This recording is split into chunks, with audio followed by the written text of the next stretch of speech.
So what's going on with your boy Diddy? They raided his house in Miami and they raided his house in Los Angeles. Boy, your past really will catch up to you. Let's talk about it.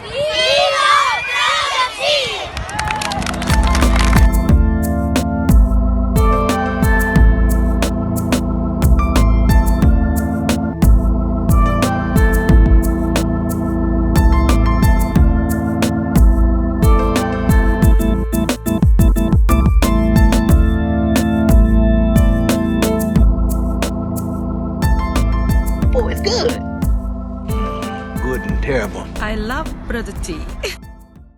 How you doing? This is Terry Guy Wilson, aka your boy Brotha T, here with another one. So I'd like to thank you and welcome to the New Life Tree, where we like to give you little pine cones of wisdom for your motivation and mental health.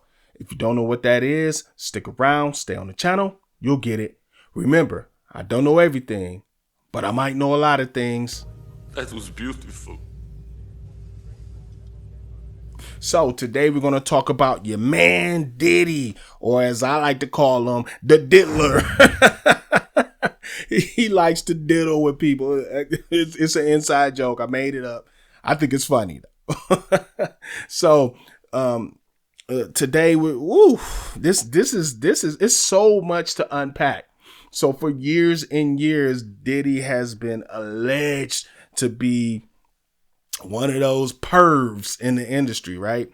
If you've ever heard of the casting couch, if you've ever heard of, hey, just do this if you want to go to the next part of your career, if you want to be famous, what are you willing to do to be famous? He's in the vein of that type of, boss. When they start having certain meetings with certain people and they meet them at the Turkish bath and they do their meetings and they meet their people in those type of situations where they're comfortable at.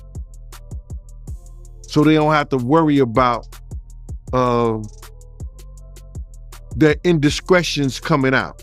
I remember even in the 90s into the 2000s, there was always rumors about the people around them and what they had to do to be around them. And we laughed about it and we made jokes and we dismissed it for the most part. What I'm saying is that was on the streets. It was moving around. Hey, Diddy likes to do this. Hey, Diddy likes boys and girls. Hey, Diddy does this, do that. Now, we have these things coming out now, thanks to his former bodyguard, Gene Deal, his former artist, Mark Curry, among others. Now we're getting more information that we didn't have before when they were just rumors. Now they're starting to be eyewitness events, allegedly. So fast forward to when Cassie, who was his girlfriend for years, and, artist also on the Bad Boy label, where she accuses him of doing some of the most depraved things you could imagine doing to a woman or anybody for that matter. She threatens to come out with the lawsuit once she, files the complaint, or once they see the complaint, he settles with her immediately, which tells you something. She knew something. I don't know what she knew, but she knew something. You know what I'm saying? And so shortly after that, after she got her undisclosed amount, some people, they speculate whether it's this many million, that many, 30, 50. I've heard all types of stuff. Here comes a guy by the name of Lil Rod. I don't know how to say that stuff. Lil Rod or Little, I don't know. It just sounds weird any way it goes. So he alleges that some of those same things that were happening to Cassie happened to him. Oh boy. So here comes that lawsuit and here comes the complaint, actually. And he names other people in the complaint, including Cuba Gooding Jr., including some of the record companies. That's weird. And he alleges that, he was forced or put in a position where things happened to him against his will or without his consent. which is SA. Well, there's no way to cut that. I do feel kind of weird about it, however, because if you're a fully grown man, you can always say no. Nobody forces you to do sexual things when you're a grown man, and you can free to walk out the door. In my opinion, you just wanted to be a star. You wanted that position, and you wanted that opportunity to produce and work with somebody of his stature. Either that, or you were setting up the lawsuit for later. I don't know. And this is not an attack on Mr. Rod guy, but it's just to say that bro. All right.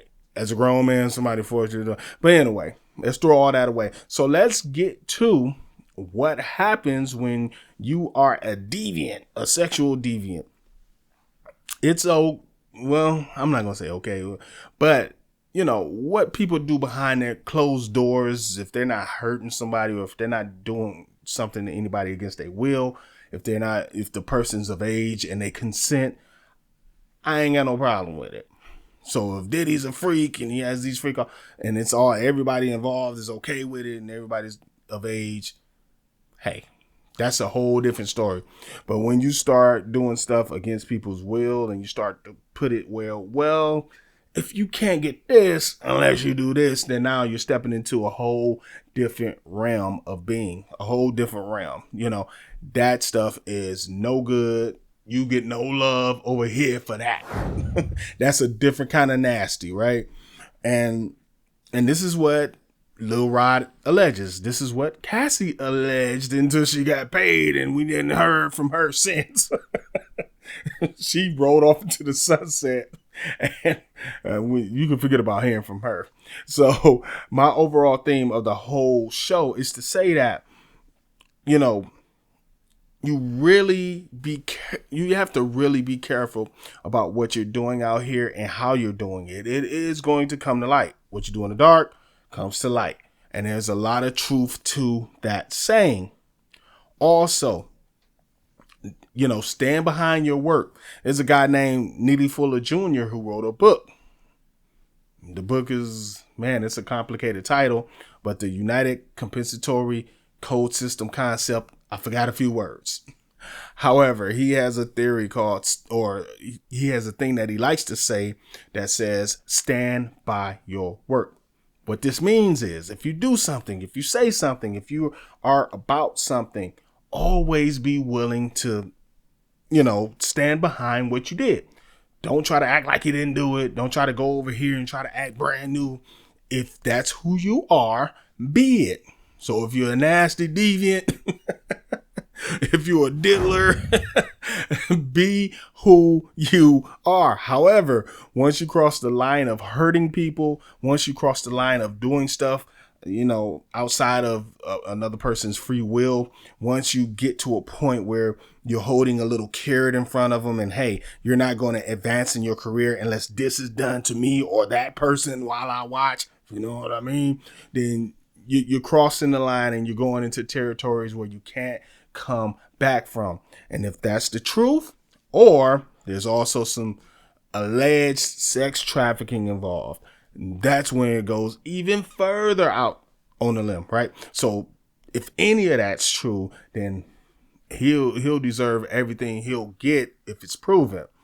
If it's not true, if they're using this just to tear him down or just to suck his bank account out, then that's not cool either. So I can see both sides of the equation. And the reason why I said what I just said is because we haven't seen any real hard evidence. We've seen Lil Rod say something and he said he had tapes of this and that. We haven't seen anybody underage. We haven't seen anybody do it against their will. Just a bunch of nasty footage. just a bunch of freaks doing freak off stuff, right? And however, that doesn't prove whether he did or didn't do anything. So we're just going to wait to see what happens. And he hasn't been charged as of this moment. If he ever gets charged, then we'll do another video, right?